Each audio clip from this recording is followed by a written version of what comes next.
Hello and welcome to Stories of Science. Here, we look back on humanity's long journey to understand the world. The questions, the failures, and the breakthroughs that slowly changed how we see the universe and ourselves. We tell science as stories.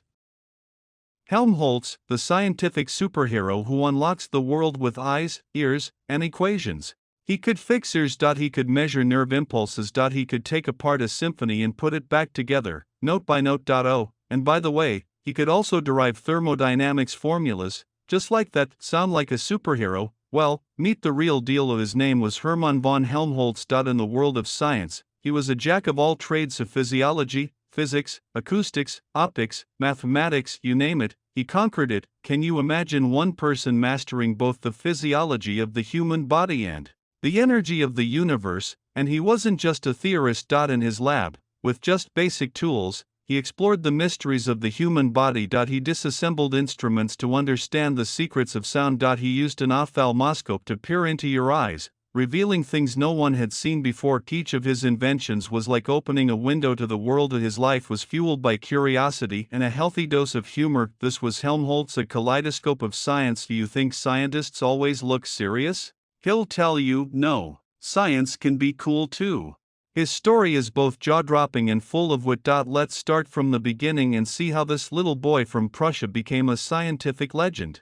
August 31, 1821, Potsdam, Prussia. A baby boy was born. His name? Hermann von Helmholtz. His father, Ferdinand, was a teacher of philosophy and literature. So, at home, it was all philosophy and literature, all the time. His mother, Caroline, came from a family of officers, gentle, refined, with a sharp mind. It's easy to imagine the breakfast table discussions about Kant and Shakespeare. Little Helmholtz, small and fragile, was constantly curious. His body was small, but his curiosity was larger than life. He didn't just play with toys, he tore them apart to see what was inside. A tiny heart, but it beat with a huge sense of wonder. He wasn't just taking apart toys, he'd dismantle eggs, clocks, anything he could get his hands on. Every small object in the house could become his next experiment. Interestingly, his boundless energy and sharp intellect left his family both charmed and exhausted, with a strict father and a gentle mother.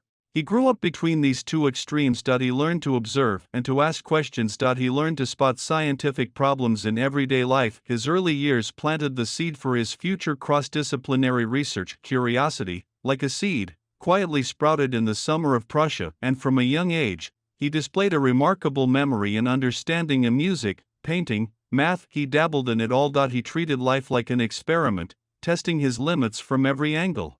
Little Helmholtz showed extraordinary talent early on. In 1827, at just 7 years old, he could already recite Latin classics with ease. But that wasn't all, he could also write letters in Greek to his friends for him. Language was like a puzzle to be solved as soon. He mastered French, English, and even Italian. His parents often wondered, how does he break down languages so effortlessly?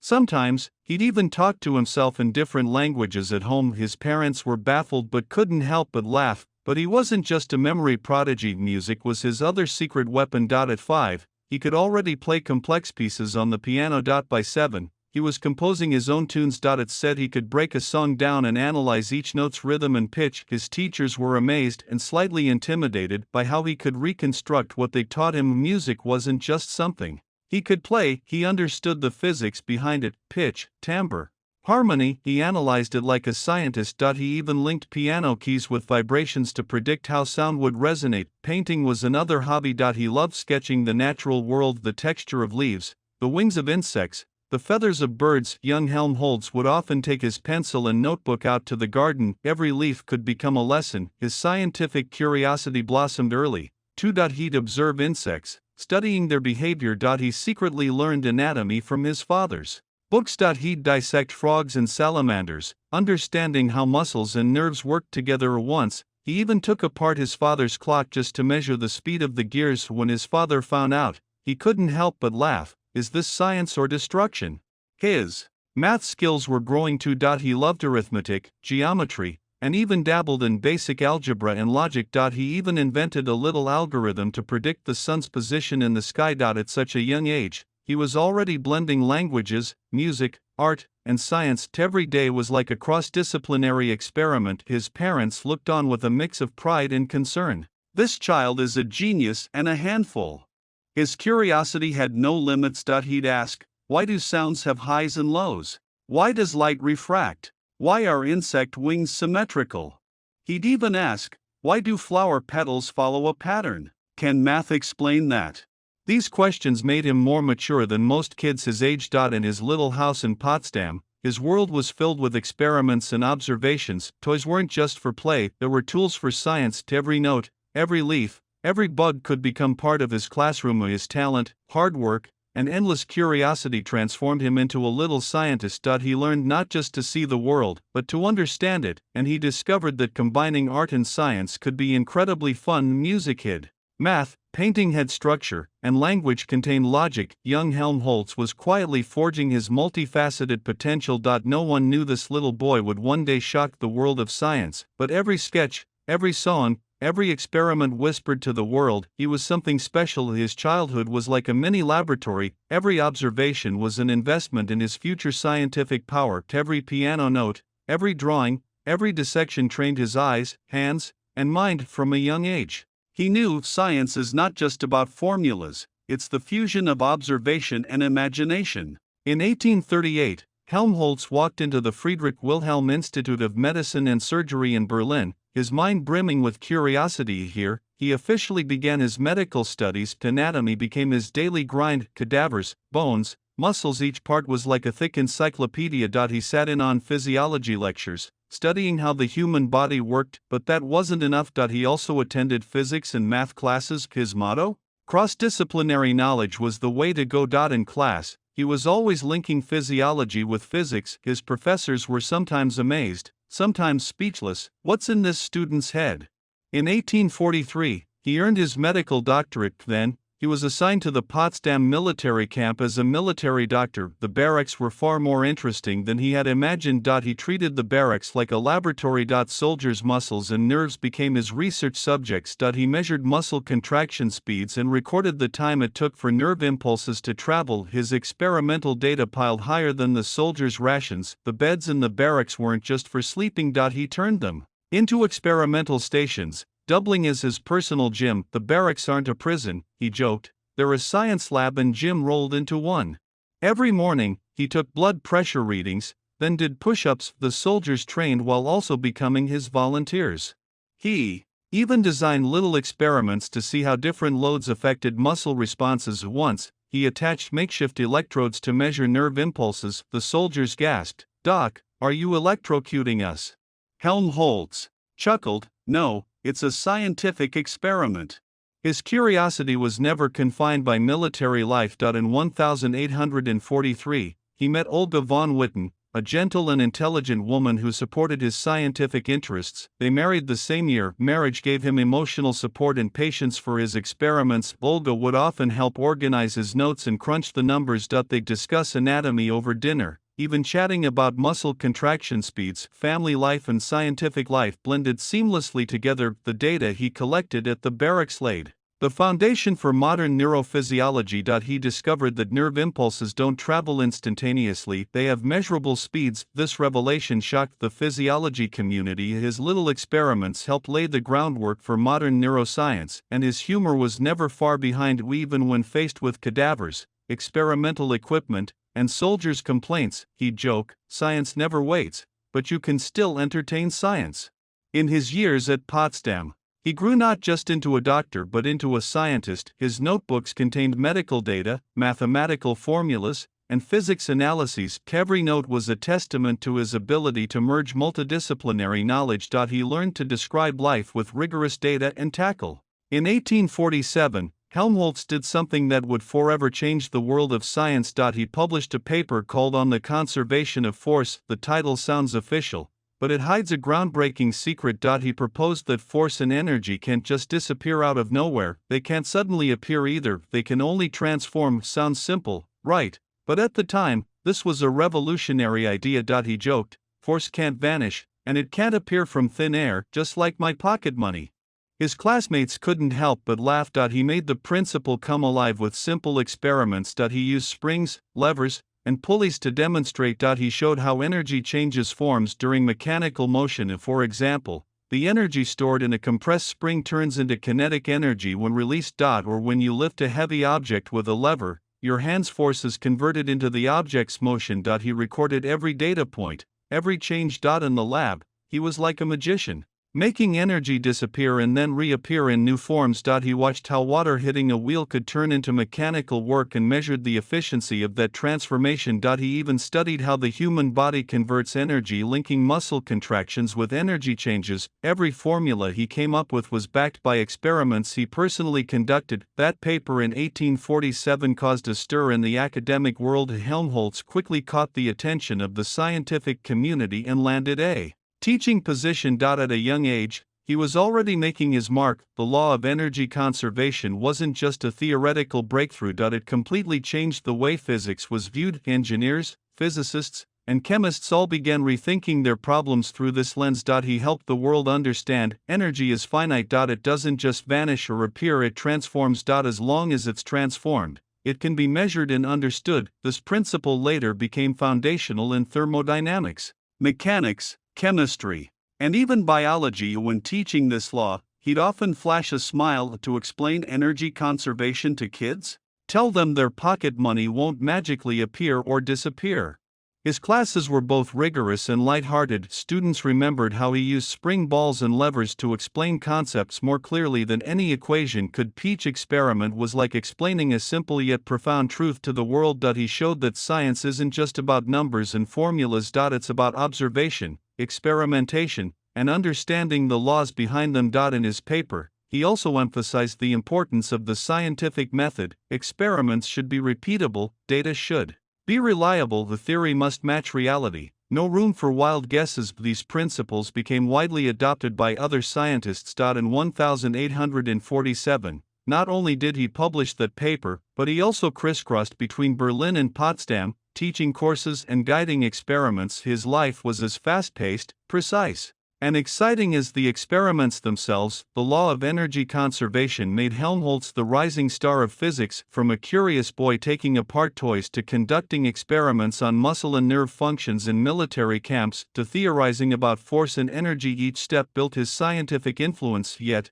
through it all, he maintained his sense of humor. Even when faced with serious formulas, he could make students grasp abstract concepts with a joke. He made complex physics tangible, something you could feel and experience. As springs, levers, water flow, muscles, each was a story of energy transformation, and he was the one telling those stories. After 1847, his academic career really took off. Teaching positions, lab resources, and academic recognition came pouring in, but he never lost his curiosity. He kept exploring acoustics, optics, and neurophysiology. Energy conservation was just one of many breakthroughs for him, but it was the cornerstone that laid a solid foundation for future scientific progress. He helped the world understand a simple fact: energy doesn't disappear, it only changes form. Just like his humor, science can be both precise and fun. Helmholtz proved that great scientists aren't just brilliant, they know how to make knowledge come alive. In 1848,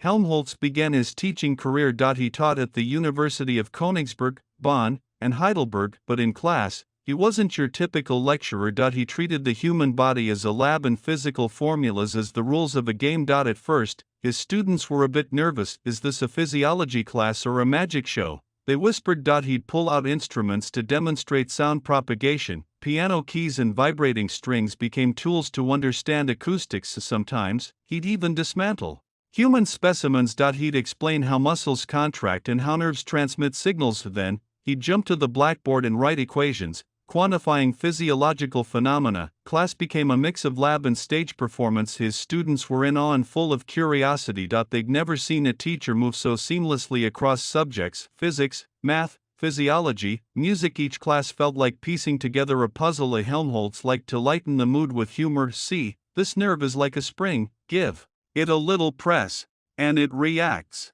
Students couldn't help but laugh, but they never forgot what they learned. He also encouraged hands-on experiments with springs, levers, and small batteries. Students observed muscle and nerve reactions. When one student, curious, placed his hand in a circuit, Helmholtz laughed and shook his head. Careful, science isn't about punishment. He loved integrating music into his lessons. When talking about acoustics, he'd play different notes. When explaining vision, he'd demonstrate light and shadow changes. Class felt more like a science playground, his students often said. Attending Helmholtz classes was 100 times more fun than reading books on their own. His cross-disciplinary approach made science come alive. It was no longer about cold, hard formulas, it was about life and art coming together. During this time, he gathered extensive experimental data and honed his teaching style. These experiences would later lay the foundation for his work in visual research and the ophthalmological revolution. Each classroom experiment and humorous interaction trained his students' scientific minds. He proved that science isn't just about reading, it can be a game of exploration. Helmholtz students were often inspired by his passion. Some became renowned physicists, others pursued medical research. Without exception, they remembered his famous words, "Understanding the world isn't just about formulas, it's about observation and imagination." His teaching career not only propelled him to fame but also made cross-disciplinary experimentation possible with the human body, music, math, and physics. Each element collided in his classroom. That's what made Helmholtz stand out. On December 6, 1850, Helmholtz did something unprecedented. He introduced the ophthalmoscope to the world. Doctors looked at the tiny device in shock, speechless. "It's the first time we can actually see the secrets inside someone's eyes." He laughed, "Don't worry, I'm a scientist, not a voyeur." The ophthalmoscope allowed direct observation of the living retina, optic nerve, and blood vessels. Before this, doctors could only guess at eye diseases of glaucoma, diabetic retinopathy. These early warning signs could now be detected. Helmholtz demonstrated it to his colleagues. Light passed through lenses, projecting a sharp image of the eye's interior. Students stared in awe as if peering into a miniature universe. He even used math and optics principles to explain the visual mechanism, how light focused, how the retina sensed it. Every step was accurate to the micrometer. His classes weren't just about theory, they were about real-world applications. Doctors suddenly realized that ophthalmology could be as precise as a laboratory experiment. He later published Handbook of Physiological Optics, where he systematically explained the principles of vision and sensory mechanisms, from optical formulas to retinal receptors. He laid it all out. He lightened the difficulty with humor. Light's like a little courier, delivering messages to your retina, showing you how amazing the world is. The book became a bridge between medicine and physics. The ophthalmoscope marked the beginning of a new era in clinical diagnosis. Doctors could now observe blood vessel changes and prevent blindness. It even influenced future eye surgeries and vision preservation techniques. Helmholtz was dubbed the father of modern ophthalmology. With a tiny lens, he opened up a vast new world of vision, from the classroom to the lab and into clinical settings. He maximized the potential of cross-disciplinary thinking. Optics, physics, physiology, medicine, they all converged in this innovation. His humor, experimental spirit, and rigor made science exciting. His students would remember the shock of seeing the ophthalmoscope for the first time. It left a greater impact than hearing 100 theoretical formulas. Helmholtz made the world realize observation is more powerful than speculation. Thanks to him, visual science entered the precision age. From music to the human body, from experiments to optics, his scientific path only grew wider. The ophthalmoscope didn't just. Helmholtz was deeply curious about sound. He had a passion for exploring how it worked. In 1863, he created the Helmholtz resonator. It was a small device, but it changed everything. With it, he could uncover the hidden secrets of sound. It could break down complex tones. It took apart audio into its purest elements. Helmholtz could almost take apart a full symphony and look at each note individually. Imagine being able to see every layer of sound. That's what he did. His students were amazed. Is this science or magic? They'd ask. Helmholtz smiled and explained. He showed them how each instrument had its own unique sound, even if they played the same note. "It's all about timbre," he'd say. "The harmonics are different."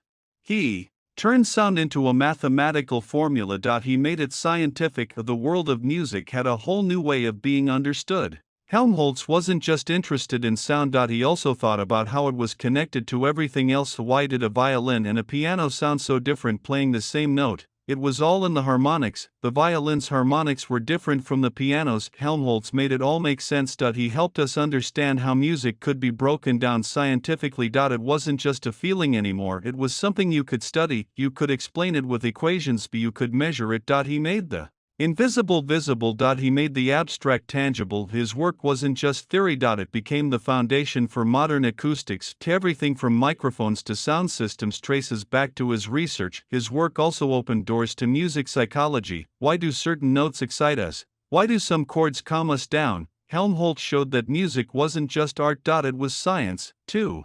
He didn't just talk about theory. He demonstrated it. In his lectures, he used the resonator to show the difference in timbres. His students were stunned. They could see how the same note could sound completely different depending on the instrument. It was like unlocking a secret. Helmholtz would joke, "If you don't like symphonies, I can break them down into pieces you'll understand."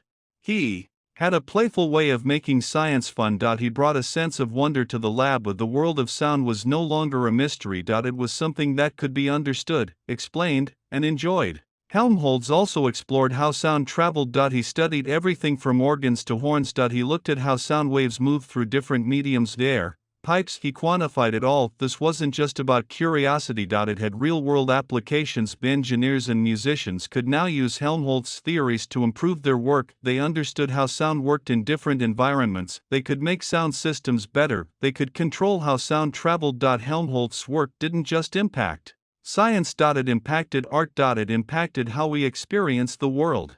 He didn't stop there. Helmholtz was also deeply interested in heat and energy. He wanted to understand how energy moved and transformed. He explored fluid dynamics. He studied the laws of energy conversion. He introduced the concept of free energy. It was a big breakthrough, and it wasn't just theoretical. Helmholtz made it practical. Engineers started using his ideas to improve steam engines and industrial machines. His work helped make things more efficient. The world of energy was now a bit more understandable. He looked at the relationship between heat and mechanical work. He brought science and engineering together in a way that made sense. He had a way of making complex things simple. Thermodynamics is why your fridge works, he'd joke. It's the lazy energy of the universe.